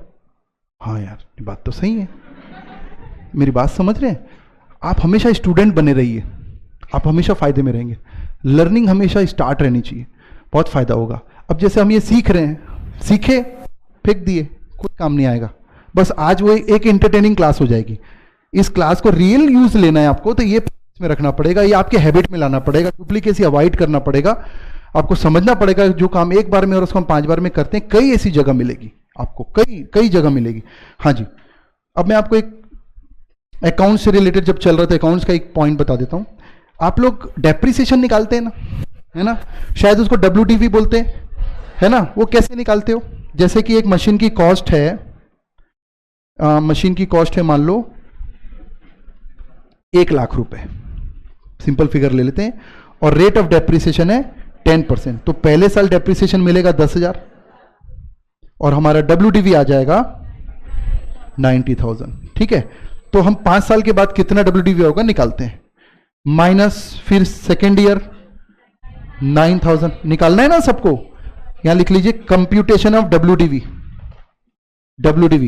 कोई भी चीज यहां पर आपको दर्शन नहीं करने हैं, दर्शन से कुछ नहीं मिलेगा।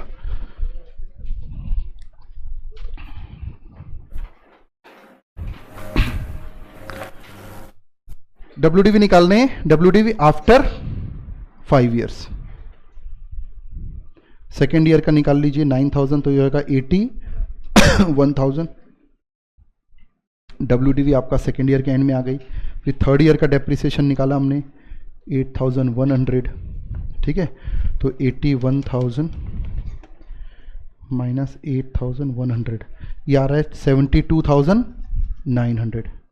फिर फोर्थ ईयर का डेप्रिसिएशन निकाल लेते हैं, इंटू 10%, 7290, ये आ गया आपका 65,610। और 1 साल और 5 साल का निकालना है, तो 1 2 3 4 5वें साल का आ जाएगा, 10% है तो ये आ जाएगा 6561, और आपकी WDV आ जाएगी 59049। बस, ये तो बहुत अच्छे से जानते हो डेप्रिसिएशन कैलकुलेशन। ठीक है, इस कैलकुलेशन में पहले तो हालांकि इस एरिया से रिलेटेड नहीं, लेकिन आप कैसे कैलकुलेट करते हो मेरे को पता नहीं, इसको ऐसा करना चाहिए मेरे हिसाब से, ये बता देता हूं मैं। सबसे पहले कैलकुलेटर में देख लीजिए, ये कैलकुलेशन तो आ गया ना सबको, बस मैं थोड़ा सा बात कर रहा हूं। 1 लाख इंटू 10%, ये पहले साल का डेप्रिसिएशन आया ना, सबके कैलकुलेटर में देखो 10,000 आया क्या, माइनस इज इक्वल टू करे तो बैलेंस आ जाता है। आया क्या? ऐसा करते हो आप लोग? तो कोई भी आप परसेंटेज निकालते हो ना, तो माइनस इज इक्वल टू करने से वो माइनस हो जाता है। फिर इसी से फिर इंटू 10% कर दो, 9,000 माइनस इज इक्वल टू नीचे वाला फिगर आ जाएगा। तो कोई बार बार माइनस करता हो तो कम से कम ये यूज करे, है ना। फिर into 10%, 8,100 minus is equal to अगला बैलेंस आ गया, into 10% minus is equal to अगला बैलेंस आ गया, into 10% minus is equal to अगला बैलेंस आ गया। समझ रहे? तो ये यूज करना चाहिए कम से कम। ठीक है, आ रहा है नहीं आ रहा है? नहीं आ रहा है? 10% निकालिए, उसके बाद माइनस इज इक्वल टू कीजिए, देखिए 90,000 आ जाएगा। मतलब वो माइनस कर देता है, प्लस इज इक्वल टू करने से वो फिगर प्लस कर देता है। कोई भी आप फिगर परसेंटेज निकालेंगे ना, तो उसको माइनस इज इक्वल टू करेंगे तो वो फिगर माइनस हो जाएगा, बैलेंस निकलेगा। जोड़ना है तो प्लस इज इक्वल टू करेंगे तो जुड़ जाएगा। ठीक है, हाँ सर। अच्छा, मतलब 1 लाख इन माइनस 10%, नहीं मेरे को डेप्रिसिएशन भी चाहिए ना सर। ठीक है, माइनस 10% दबाएंगे तो सीधा WDV आ जाएगा, लेकिन मेरे को डेप्रिसिएशन भी निकालना है तो वो निकालना पड़ेगा। हालांकि हम लोग 10% नहीं करते कभी, हम लोग ऐसा करते हैं इंटू 0.1 ऐसा करते हैं, 10 फिर परसेंट का 0.1, उसको भी -1 करने से आंसर आता है, इंटू 0.1। समझ रहे बात को? ठीक है, तो ये आप यूज करते होंगे मेरे ख्याल से। ये देखिए, अब जो मेरे को सिखाना था वो बता रहा हूं। ये मशीन की आज की कॉस्ट है और ये मशीन की 5 साल बाद की कॉस्ट है। 5 साल बाद मतलब फ्यूचर, सही है क्या? ये आज मतलब प्रेजेंट। एक फॉर्मूला है हमारे पास, A is equal to P 1 plus I to the power n। इसमें P आज है और A फ्यूचर है। बस फर्क ये आ गया कि ब्याज यहां जुड़ता है और डेप्रिसिएशन माइनस होता है। बस इस फॉर्मूले में प्लस की जगह माइनस कर दीजिए, सीधा आएगा। A is equal to P 1 minus I to the power n। मैं सेम टर्म इसलिए यूज कर रहा हूं ताकि आपको समझ में आए कि यही फॉर्मूला है। ठीक है, अब बताइए P मतलब आज का वैल्यू कितनी है? 1 लाख, सही है। 1 माइनस 10% मतलब 0.1, कितने साल? 5। थोड़ा कैलकुलेट करो तो सीधा WDV आ रहा है क्या? 0.9 इंटू 2, 3, 4, 5 इंटू 1 लाख। तो डायरेक्ट WDV निकालने के लिए ये हम यूज कर सकते हैं। ये यहां से मैं इसलिए बता रहा हूं ताकि आपको याद रखने में आसानी रहे। हालांकि आप ऐसा लिख सकते हैं, फॉर्मूले को कैसे लिख सकते हैं, ये समझ में आया कि नहीं? ये देखिए, ये फिगर निकल रहा है। एक्चुअली में आप इसको ऐसा लिख सकते हैं, WDV is equal to cost of machine, P मतलब आज की value, cost of machine 1 minus I का मतलब यहां पर rate of depreciation to the power n का मतलब लाइफ ऑफ मशीन, टाइम मतलब लाइफ। तो we got a new formula for calculating the WDV A is equal to P 1 minus, क्यों minus कर रहे हैं? क्योंकि इंटरेस्ट जुड़ता है, डेप्रिसिएशन माइनस होता है। तो अब ये मैंने इसलिए बताया ताकि आप इसको समझ सकें और इसका ये शॉर्टकट समझ सकें। तो क्वेश्चन अगर आता है, what will be the WDV after 5 year 10 year of this machine if the depreciation rate is this as per the reducing balance system, you can directly jump to the WDV, सीधी WDV निकाल सकते हैं आप। और WDV निकाल कर अगर आपसे पूछता, आप थोड़ा अकाउंट्स में आ रहा हूं, पूछता है कि बताइए मैंने इसको अगर 70,000 में बेच दिया उससे तो क्या होगा? तो profit on sale of machinery होगा, transfer to the P&L account. ऐसे तो करते हो ना? ठीक है भाई, जो WDV आता है उसमें जो एक्स्ट्रा पैसा रहता है, it will be profit on sale of machinery transfer to the P&L account. मतलब प्रॉफिट एंड लॉस अकाउंट के क्रेडिट में सेल ऑन मशीनरी का प्रॉफिट आप डाल देते हो, सही है कि नहीं? ऐसे ही करते हो? सही करते हो? Profit and loss account revenue profit का अकाउंट है और मशीन से जो कैपिटल नेचर का प्रॉफिट होता है। कैसे डाल रहे हो भैया? सोचना, थोड़ा चेंज मत करना जो पढ़ रहे हो। ये मैं आपको सी इंटर में सिखाऊंगा, समझ रहे हैं बात को? प्रॉफिट एंड लॉस अकाउंट, थोड़ा सोचना, मैं थोड़ा लीक से हट के बात कर रहा हूं। Profit and loss account profit निकालता है। कैसा प्रॉफिट निकालता है? रेवेन्यू नेचर का कि कैपिटल नेचर का? रेवेन्यू नेचर का प्रॉफिट निकालता है। ट्रायल बैलेंस से आप वो ही अकाउंट निकालकर P&L में डालते हो जो रेवेन्यू नेचर के होते हैं, और कैपिटल नेचर को तो बैलेंस शीट में फेंक देते हो, सही है कि नहीं? आप कैसे पढ़ते हो मेरे को मालूम नहीं है, मेरे समझ रहे हैं मेरी बात को? Profit and loss account profit निकालता है, लेकिन कौन से नेचर का? रिकरिंग नेचर का, रेवेन्यू नेचर का। और आप क्या कर रहे हो? Profit on sale of machinery transfer to the P&L account. मतलब P&L अकाउंट में क्या चिपका दिया आपने? कैपिटल नेचर का प्रॉफिट। सोचिएगा, मैं इंटर में बताऊंगा आपको। पूरा कॉन्सेप्ट दूंगा आप लोग का, ये जो सीख रहे हो ना, पूरा कॉन्सेप्ट ही बदल दूंगा और आपको प्रूफ करके बताऊंगा कि वो आप गलत करते। अभी सीख लो और सुधरवाऊंगा। ये टैक्सेशन, एक्चुअली में टैक्सेशन अकाउंट्स को नहीं मानता इस एरिया में। अकाउंट्स में आप ऐसा करते हो, लेकिन टैक्सेशन बोलता है ये रिकरिंग नेचर का प्रॉफिट नहीं है, ये कैपिटल नेचर का प्रॉफिट है। तो इसको करना चाहिए, कैपिटल गेन में जाना चाहिए, उसका टैक्स का रेट अलग है। रिकरिंग नेचर में बिजनेस इनकम अलग है, उसको बाइफरकेट करना सीखेंगे अपन। ठीक है, ये बेस सीख जाओ पहले, फिर अपन बात करेंगे। क्या करना है आज मालूम है आप लोगों को? इन क्वेश्चन को फिर से बनाना है और फिर से बनाना है। क्यों? वो दिमाग मत लगाओ, वो वाला गणित मत लगाना, गणित बाज मत बनना। सर क्यों बोल रहे? सोचो ही मत, दिमाग मत लगाओ, बस कर लो, जस्ट डू इट। पक्का बेनिफिट में रहोगे। टाइम बचा है ना अभी, पैकिंग मोड में मत आ जाना।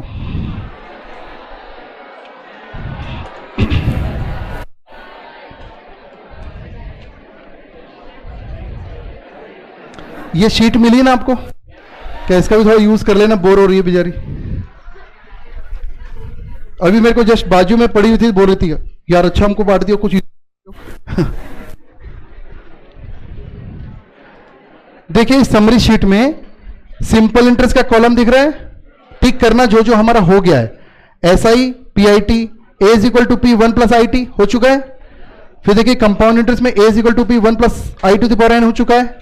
देखिए compound interest P 1 plus I to the power n minus 1 ये भी हो चुका है। उसके नीचे के effective rate 1 plus I to the power n minus 1 ये हो चुका है। उसके नीचे के WDV अभी अभी समझाया मैंने, A is equal to P 1 minus I to the power, यहां पर A मतलब WDV लिख लेना, A मतलब WDV, P मतलब कॉस्ट ऑफ मशीन, N मतलब लाइफ ऑफ मशीन, तब समझ में आएगा वो।